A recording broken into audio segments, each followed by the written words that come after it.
Hello and welcome to Between the Tackles. I'm Doug Kyde, this is Zach Cox, and this is Kevin Duffy, replacing Michaela Vernava for the week. Not hosting, however, we won't expect you to do all of Michaela's duties. I could pull it off. You might need to deliver some hot takes. That's what she's probably best at. Is that what she does? She's a hot take artist on the show? All right, I'll try to be the hot take artist. Be as argumentative as possible. Okay. Stephen A. Duffy over here. I'll do my best. Minicamp wrapped up today. So it was 3 days. It was Tuesday, Wednesday, and Thursday. Tuesday was quite rainy, and I think because it was raining on Tuesday, we forgot that the sun can burn skin. So that's why Zach and I are a little red over here. Very rojo, yeah. Not great. I did not have a great evening last night. No. I'll say that. I got home and realized that, because you never notice sunburns while they're happening. No. I noticed it about 20 minutes before the end of practice. I was like, this is going to be very bad. Got home, looked like I had painted my face red. It's not good, but I'm feeling good today. That's good. That's good. How are you feeling? Great, and I just would add, I don't believe in sunblock, just like Doug does not believe. You don't believe in chapstick, no, right? That's what it is. Yeah. I don't do sunblock. Doug doesn't do chapstick. You guys are savages. savages. Seems to work well for you.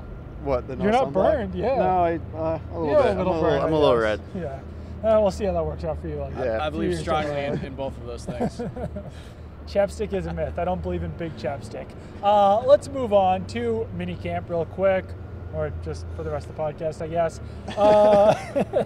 Let's talk about biggest standouts of the 3 days of minicamp, and I guess we can even go far back into OTAs if needed. But I'll start off with our guest, Kevin. Who was your biggest standout throughout these last 3 days of minicamp? Biggest standout. You know, I was actually pretty impressed with the way Stefan Gilmour played. He's on my list. A lot of what I try to do in minicamp is judge just a player's athleticism and just how they move, especially the new guys who we haven't really seen. Gilmour looks like an elite level athlete out there. There was a play today when he was matched up with Brandon Cooks on the outside, and he was basically running stride for stride with Cooks. It ended up being an incomplete pass. I think it was slightly overthrown. I was just impressed with not only his athleticism, but also his ball skills. There were several instances I can remember where he stuck his hand in at the last second, knocked away a pass in like 2-on-2 drills from Chris Hogan. Those kind of things stood out to me. I think that, you know, of all the new guys we hadn't got a look at, I was impressed. Yeah, and he's very physical out there too. We'll see how many times that will draw a flag, but I think it is important for a cornerback to be physical at the line of scrimmage when they get downfield, and he is a better cornerback, so he might be able to get away with some of that when they are on the field with officials. Yeah, that physicality definitely stood out to me this week, especially because these were unpadded practices. They were technically non-contact, but he was doing a lot of jockeying at the line, a lot of jamming, that kind of stuff. Like you said, some of it might end up drawing a flag when this happens in a real game, but yeah, it definitely stood out on the field. Who was your biggest standout this week? I would probably say Brandon Cooks. I mean, everybody is expecting big things from him this year after the Patriots dealt their first-round pick to get him, and I thought he looked great. He's fast, he's athletic, he was catching everything. I don't think I had him down for a drop all week. No, he might have had one. Maybe one, yeah. But yeah, I think he's going to be, if not the number one wide receiver, the 1A behind Julian Edelman this year. And from, obviously, you can only draw so many conclusions from a setting like this, but I thought he looked great. Yeah, I was impressed with him as well. I was just impressed with he and Tom Brady's chemistry right off the bat. You never really know how that's going to go when a new guy comes in, but with Gilmour and with Cooks, those types of players stand out, those elite athletes, and you see it every time with Rob Gronkowski. He makes plays that no one else can, and when Randy Moss was out here and I was a fan watching in the stands, like he was the type of guy who could make those plays that no one else could as well, and I feel like Cooks and Gilmour are kind of the same way. Their speed and their athleticism really stand out, and it's not just the speed and athleticism. They're out there making plays as well, so I was definitely impressed with both of those guys. What did you think of Cooks this week? Yeah, I thought Cooks, the speed just jumps out to you right away. There's no question I think straight line speed, he's the fastest of obviously the Patriots receivers, perhaps of any player on the entire team. And he's got great just change of direction too, and you could see a little bit of that. I was obviously extremely impressed with Cooks. And one other thing that I thought stood out was just the health of some of the players, like Rob Gronkowski. Who you never really know, 6 months removed from back surgery. I thought he moved pretty well. Dion Lewis, who's been disrupted the past really year and a half by 2 knee surgeries, and then the hamstring kind of limited him early this offseason. he said today he feels as good as he's felt in a long time. So just the way those guys moved, promising for the Patriots, because those are two guys who are coming off some injuries. Yeah, Patriots were very fortunate last year with injuries. Another guy who is coming off a healthy season for the most part is Julian Edelman, and he's been really impressive out there at minicamp as well. Other names that I wrote down as biggest standouts, Kenny Moore, the cornerback, he was kind of running with a first team, so it seems like he's emerged in that group of undrafted cornerbacks. Austin Carr, undrafted wide receiver. He makes a lot of catches. I don't know how many times you look at him and ooh and awe. He made one, I think it was a diving catch today, but he's a guy who just always seems to be open, and one of Jacoby Brissett's favorite targets out there. Devin Lucien. I thought he was good today.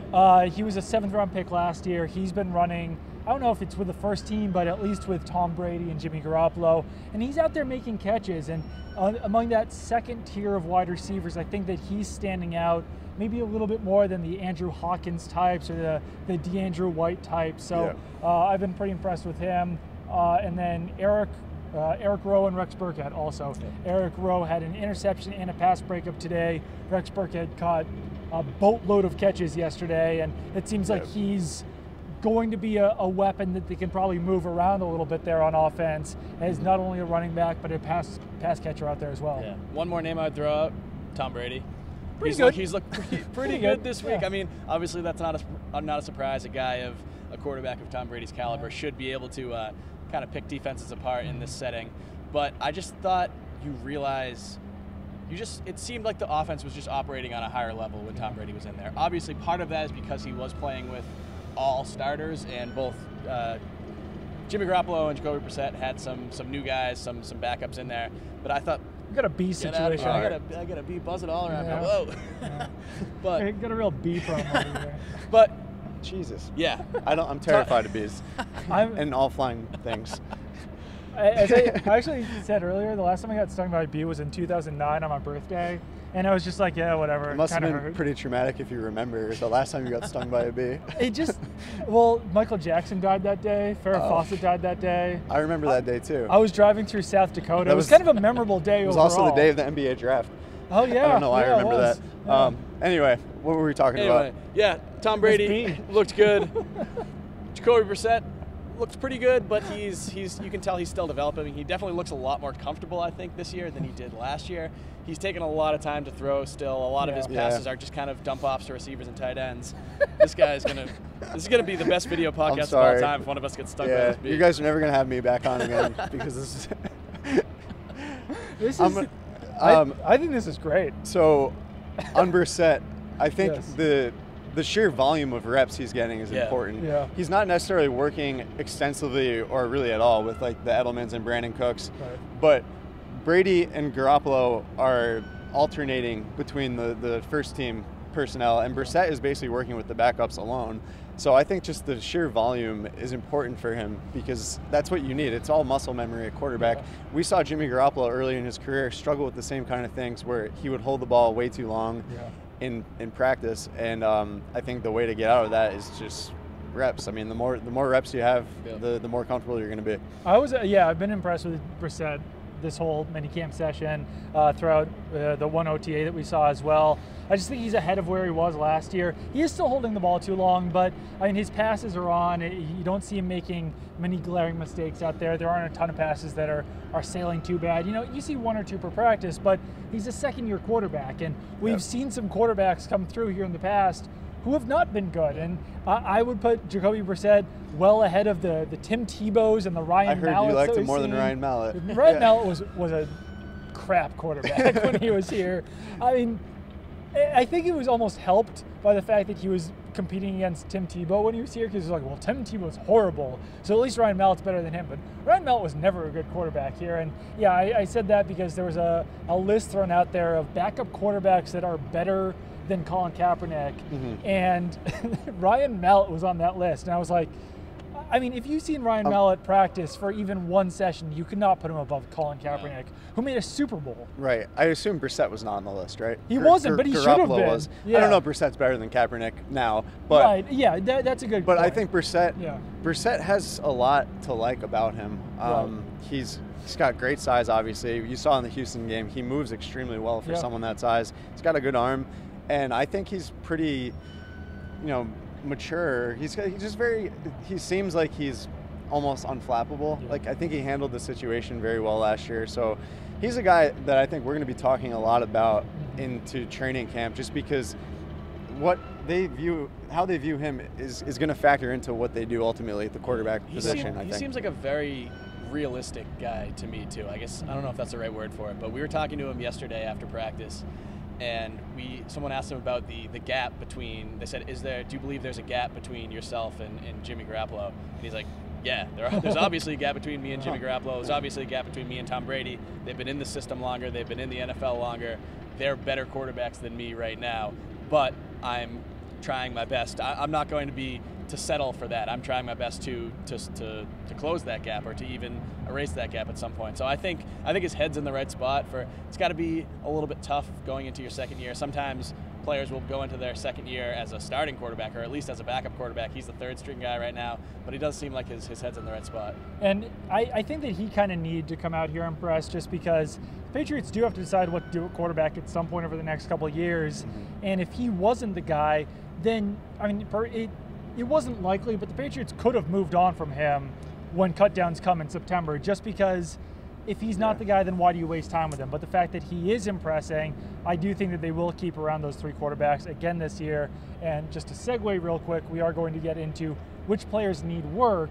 And I don't want to overstate this, but Jimmy Garoppolo wasn't quite as on point as I expected him to be, I'd say, in minicamp. And it was actually kind of funny because yesterday, Gary Tankway on CSN said that there's a quarterback controversy brewing in New England. And if you were out here for these practices, you would not be led to believe that, just because Tom Brady is still clearly a step above Jimmy Garoppolo. And that's not to say that Jimmy Garoppolo can't be a franchise quarterback, won't be a top 5, top 10 quarterback when he does finally start, but it is quite clear that Tom Brady is still better than Jimmy Garoppolo. Yeah, and for there to be a controversy, I don't think the Patriots would ever move on from Brady to Garoppolo unless the gap was somewhat close. Even if Brady at age 42 is a little bit better than Garoppolo at age 26 or 27, then they'll probably pick Garoppolo because if the gap's small. But if there's a sizable gap, which I think there is right now, they're not going to move on from him immediately. No. Yeah. And I wouldn't say Brissett was bad this week. I mean, not Brissett, sorry, Garoppolo. I wouldn't say he was bad this week. He was okay. He definitely was not as impressive as he was in this setting last year, I don't think. I think he really kind of showed us a lot when he came out here last year in his second taste of last year was his third NFL season, correct? His third NFL season. I thought he performed very well in the spring and summer last year. This year, not so much. He's back. Our friend's back. But and he really wasn't. Sorry, this beast distracted me. But he didn't actually get many reps today in the final day of minicamp. He only threw 4 passes during 11-11 full team drills. I believe Tom Brady had 25 or 26. Brissett had about 17 or 18. So not sure exactly what the reasoning behind that was, but it was a little curious to see. Yeah, and I wouldn't even say that Garoppolo struggled during these mini-camp sessions. And, I mean, you can only take so much away from this, I will say that. But it is a passing camp, and there is no contact, and these practices really do favor the offense. So when you do see a quarterback completing, I think heading into this practice, he had been completing 49% of his passes. He improved that today because he did go 4 for 4 in 11-on-11s, and he was pretty good on in 7-on-7s outside of throwing an interception. But just hasn't been quite as good as I expected. Yeah, and as you said, it's a passing camp. The one note I'd like to add, people might be freaking out that Mike Gillisley is working with the backups, basically. So Brady and Garoppolo essentially worked with 3 running backs the entire time, Deion Lewis, Rex Burkhead, and James White. Those are your 3 pass-catching running backs. That's why they're working with Brady and Garoppolo at this point, because Bill Belichick even said it. It's about passing. Like, there's no run game, there's no pads, there's no blocking. So Mike Gillisley was really working with Jacoby Brissett and DJ Foster and a lot of guys who are kind of fringe roster players. That doesn't mean Mike Gillisley's a fringe roster player. It just means that they view him as a pure between the tackles running back. Right. And when you have 3 guys like they do that are so good catching the ball, Gilsley doesn't really, there's not a need for him to fill a role His skill set isn't really particularly suited for this kind of camp. We're going to see a whole lot more of him once training camp comes, I'm sure. Definitely. And other players who need work, let's start off with you, Zach. Who's one guy that you see after these 3 practices and include the initial OTA as, all right, he needs to improve before training camp starts? One guy's Dwayne Allen. Yeah. I think everybody kind of is in agreement on that. When the Patriots acquired him from the Indianapolis Colts, everybody kind of immediately thought, oh, here's Martellus Bennett's replacement. He's going to be the unquestioned number 2 behind Rob Gronkowski, and then we have all these younger guys competing for that 3rd tight end spot. I'm not going to say that won't happen. I'm sure it's very, very early in the summer. I'm sure that still will happen. But yeah, he did struggle. He admitted he struggled. He had 3 drops on the first day of minicamp rather. Had another drop yesterday. Had another one that you might be able to consider a drop today. I gave him the benefit of the doubt. Yeah. But yeah, overall, it's just he wasn't nearly as crisp as I guess he probably should have. As he admitted himself, he said they expect perfection here. They expect excellence, I think was his word, and that's not what I've delivered so far. And he's right about that. And I mean, he's got to be. There's no room for mistakes like that in the Patriots offense. Obviously, he has a long way to fix it, but that's definitely something that stood out. Yeah, there was some miscommunication with him on a pass from Brady out there, and I think that, you know, the hype around him maybe like bring it down a little bit. I don't think he's going to be Martellus Bennett, but at the same time, once the pads come on and once he starts blocking out there, that's really when he might be able to get a chance to shine out there and really show what he can do, because he is a better blocking tight end than he is a pass catcher out there. Yeah. Anything you have to say on Allen? If not, who's one guy that you think has kind of struggled? I would just say on Allen that I don't think he's not really. It doesn't look like he's a fluid athlete. Yeah. Really, I mean, he's a very good blocker, but they don't need. They don't need a great number 2 receiving tight end. Look at the receivers they have, and they have 3 backs who can catch the ball. So Allen was brought here to fill a specific role, and Belichick would not have parted with the 4th round pick and paid Allen the contract he's under if he didn't really like him as a player. The guy I would add that struggled was Cyrus Jones a little bit. It's unfortunate because I feel like every time he fumbles a punt in practice, it's like amplified with us, because we're not going to be tweeting, oh, David Jones fumbled a punt, or even Amendola. I mean, we kind of look past some of those things, but Cyrus Jones had a very, very rough day on, I believe it was the first day of minicamp. I think it was the OTA. Or excuse me, the OTA. Yeah, you're right. It was the OTA. It was the May 25th OTA. Yep. The weather wasn't great, which is somewhat of an excuse, but he was really. I mean, he must have muffed like 4 or 5 punts that day, and then he actually he dropped one today to begin punt drills. So, it wasn't. It's not good when you're not even in a live game and you're not catching the punts. So it might be a mental thing with him, and I think he just has to work his way through it. The good thing for him is that the Patriots seem intent on giving him the opportunity. Yeah. We saw in the preseason last year against the Giants, I think it was, when he actually catches the ball, he can do some things with the ball in the sand. He's a dynamic returner. It's just a matter of getting that confidence back and getting out of his own head with the punt returns. Yeah, you do kind of almost feel bad for him because, or you do feel bad for him, quite frankly, because there's just not a lot of issues on this team. You can't. I'm sure if you're watching the Jets practices, then you go on and on about how bad Bryce Petty and Christian Hackenberg are. Right. On most teams, there's issue after issue after issue. There's probably a lot of drops. There's probably defensive backs blowing coverages. You don't really see that on this Patriots team just because it's so talented. So the one guy who is struggling, which is Cyrus Jones, it does get amplified, like you said. It does get highlighted, and that's the thing that we kind of keep pressing on about, because it's not that interesting to keep saying, well, this team's incredible. They're going to go 15-1 to make the Super Bowl. Exactly. I mean, it's just not that compelling. So I think that one thing that, it's not also a great sign for Cyrus Jones is that he's just not really standing out as a cornerback.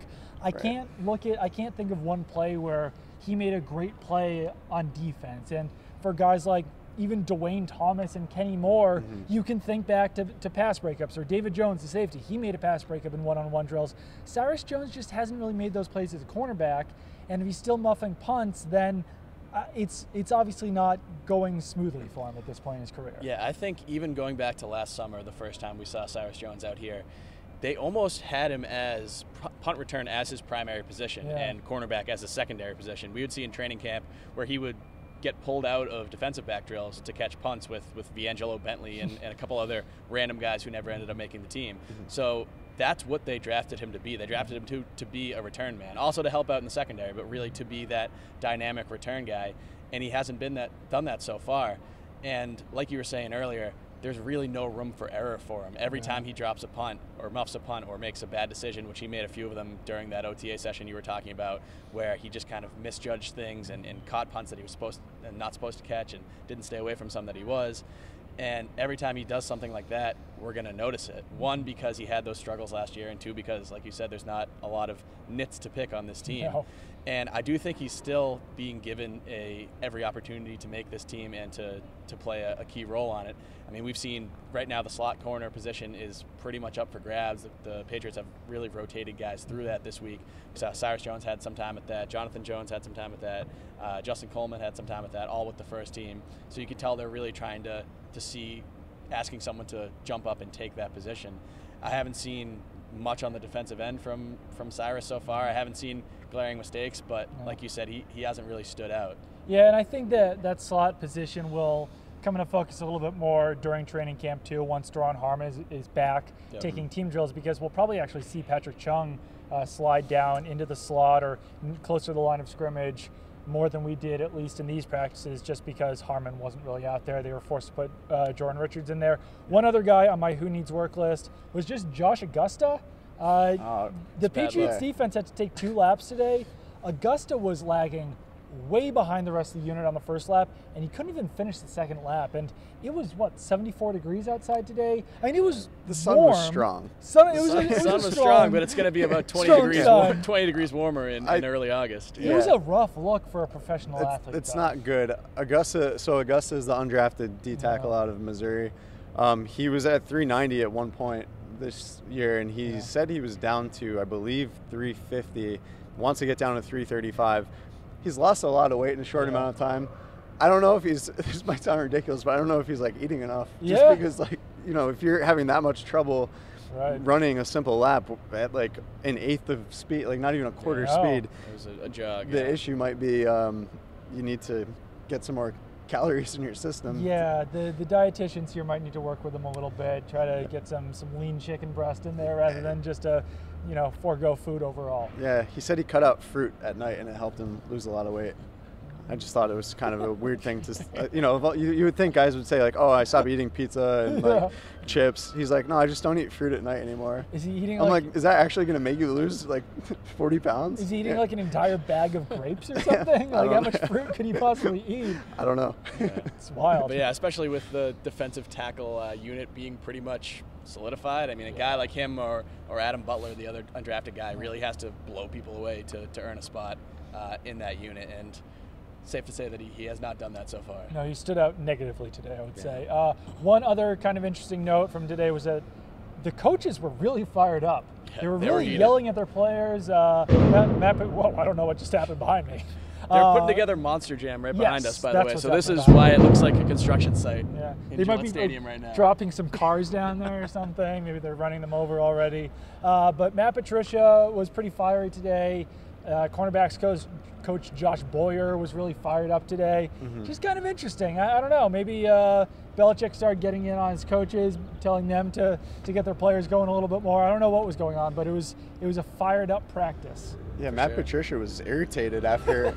I think he started screaming after the defense picked off Garoppolo in a 7-on-7 drill. He just unleashed on those guys, and we were probably sitting 50 yards away, more than that, and we could hear every word he said, and we can't repeat them because the NFL doesn't allow us to quote coaches on the field, and also we can't really say the words he was saying just in general. But he was friggin' pissed. He was very upset. Yeah, I don't think the one-on-one drills have been very I think overall in the team drills, the defense has actually done a pretty good job of limiting this very high-powered Patriots offense.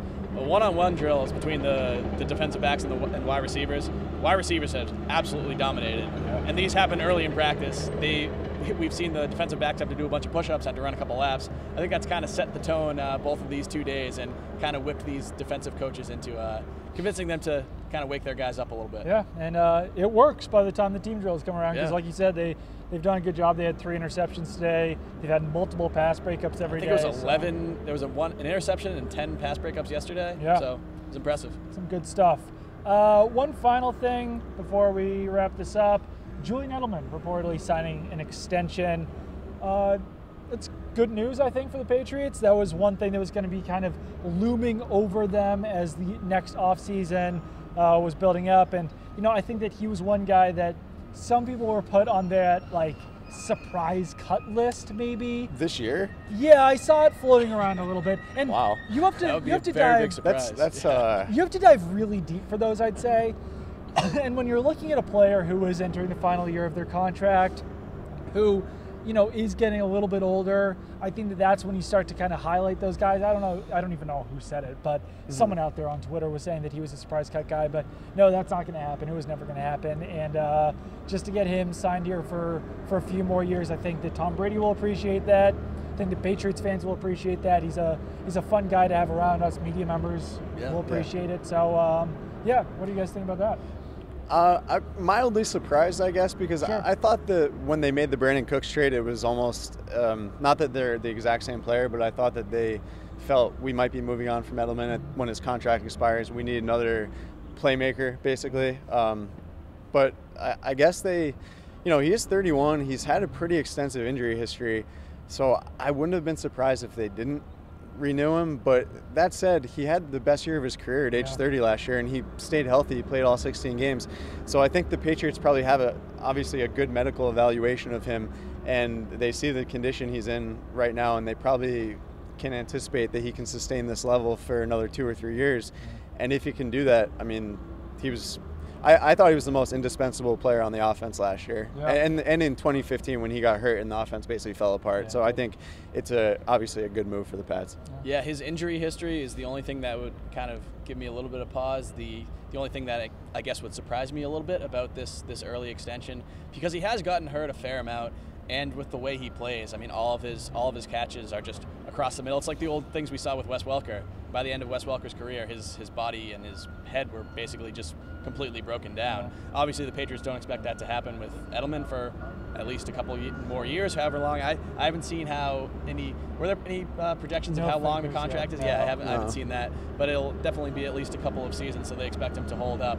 But yeah, like you said, last year he stayed healthy and he was awesome. He was their best wide receiver, probably their best offensive player, maybe outside of Tom Brady. Yeah. But then even when Tom Brady was out, their offense was still clicking. Yeah, I should have clarified that. I'm not counting Tom Brady when I say. I mean, indispensable like skill player, or like between him, Gronk, even the running still backs. though, I mean, I you think Garoppolo on Brady. you can make the argument that the offense would have been better without Brady than it would have if Edelman had gone down and kind of crushed the receiving core. You could make that argument. No, you definitely could. Yeah, I think you he's. could. I'm not sure I am, but you could. I think you want to. I think that's what you're trying to say. I mean, somebody's got to supply the hot takes. Michaela's not here. Sorry, I didn't fill Michaela's role well enough. I don't think anything I said was too controversial. I will say about Edelman is that on the practice field, he can still do things that no one else can do out there. And he does this thing where, I don't know if I'm even going to be able to describe it right, but it's almost like his hands and his body are moving in different directions on certain plays, and it makes it very difficult to cover him. He'll just shoot his arms out there and catch the ball, and it's, for a defensive back, when you're kind of following the legs, you're following the head, and the arms shoot out the opposite way, it's almost impossible to cover, and that's something that Edelman has been able to do over the course of his career, and it's something that there's not a lot of other receivers in the NFL who can do it. So he is a really special player. The offense is obviously much better when he's on the field. I don't think you can make the argument that they're not better when he's on the field. And I have to cough, and my eyes are bothering me. I feel like he almost teleports on the field. That's what I have in my mind. I feel like every time he'll make a catch, he's almost immediately 2 yards down the field before you can even blink. He's just got this strange kind of quickness that you don't really see from many wide receivers. It's kind of hard to explain even and hard to quantify. It's just that's almost as soon as the ball touches his hands, he's immediately right. It's like a bounce. It's insane. I'm not doing a good job of explaining it, but if you've watched him play, you know what I'm talking about. Whenever we watch him practice, when they do at the beginning of practice, like the ladder agility drills, his feet move at a rate that nobody else is doing. He's just incredibly quick, and I think the Patriots' offense in many ways is built around that. I mean, they get the ball out quickly. They get it. Tom Brady will get out in 1.4, 1.5 seconds. That's because Edelman's open in 1.5 seconds, and their ability to do that limits the number of hits that Brady takes basically because he's not holding the ball. So I think Edelman's impact is just wide-reaching in that offense. Absolutely. Anything else you guys have to say? Thank you for having me. Oh, sure. Thank you for coming on. Yeah, we got one more day of us being able to watch Patriots practice. I believe that's Monday, correct? Yep, that is Before correct. we're off for 5 weeks. This is actually the second to last football word, or no, second to last between the tackles. Sorry, crossing my So, brands here. I do want to ask what the difference is between the football word and between the tackles. Well, between the tackles has Michaela on, as you can see, and the football word only is Zach. Because they're both video. They're both video podcasts. Okay. It's a little longer form. This one usually runs in half hour, 40 minutes. The football word will knock out in about 15 minutes. So they're basically the same. That answered my question. But they'll be back. They'll be back in training camp. Yes. So one more next week. Then we'll have 5 weeks off, which is going to be quite glorious. Very exciting. Then we'll be back for training camp when there's actually contact. I think the B wanted to say buzz on the podcast. I hope that's what he had to say was buzz. The B almost ruined the podcast. I hope that's not held against me podcast. when you're considering guests for future podcasts. The fact that this one was kind of Do you attract bees? No, but like this was kind of a disaster because of the B. I like it. We did get quite distracted. It was fun to see Zach try to answer questions while also going like this. He was right here for most of that time. As you guys can see, I stayed very stoic because I'm not afraid of bees. It's one of my proudest accomplishments. Famous last words. You're going to get stung. I'm going to get stung and die. I don't know. All right, that's a dour note to end on, but if I die, then I'm whatever. Let's just cut this part. I think we should wrap it up. Yeah. All right, so for Zach, for Kevin, for the B, this has been Between the Tackles.